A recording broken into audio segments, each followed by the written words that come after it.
Сәлеметсіздер ме? Қалдарыңыз қалай? Бүгінгі әңгімемізді тыңдап, ақыл-кеңестеріңізді айта кетіңіздер. Үйленейін деп жүрген жігіт өзінің қайненесіне ғашық болып қалған жайлы.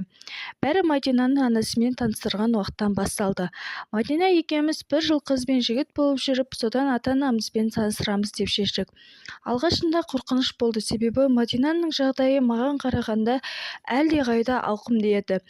Тәтті шай күнінде келіп жетті. Өзім шыттай болып киініп алып, гүлімді алып мейрамханаға келдім. Мадинаның анасы 50-де деп аузың айта алмайсың. Қыздай, көзімді алмадым. Ол да маған стол басында ұрланып қарап қояды. Солай екі жақ келісіп, тәтті шайды аяқтадық.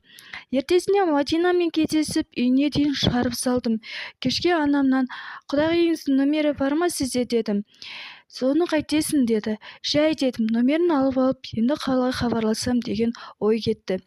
Содан не керек, ертесіне жұмысқа кеттім. Жұмыс уақытында SMS келді телефоныма. Қызым саған аманат, жылатпа, біз оны жылатпай мәпелеп өсірейік деген.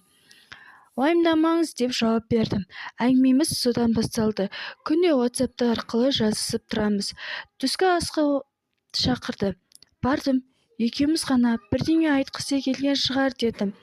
Ас ішіп болған соң оңаша жерге барайықшы деді. Мен келістім. Содан не керек, қонақ үй жалғап қойған екен. Кіре сала бір-бірімізбен аймаласып кеттік. Болған соң маған ұнайсың деді.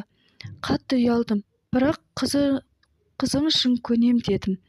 Қазір Мадинаға айта алмаймын. Не істесем болады? Жақында екеуміз отбасы құрамыз. Қазір енем бетіне қарауға да ұялып жүрмін. Енді не істесем болады?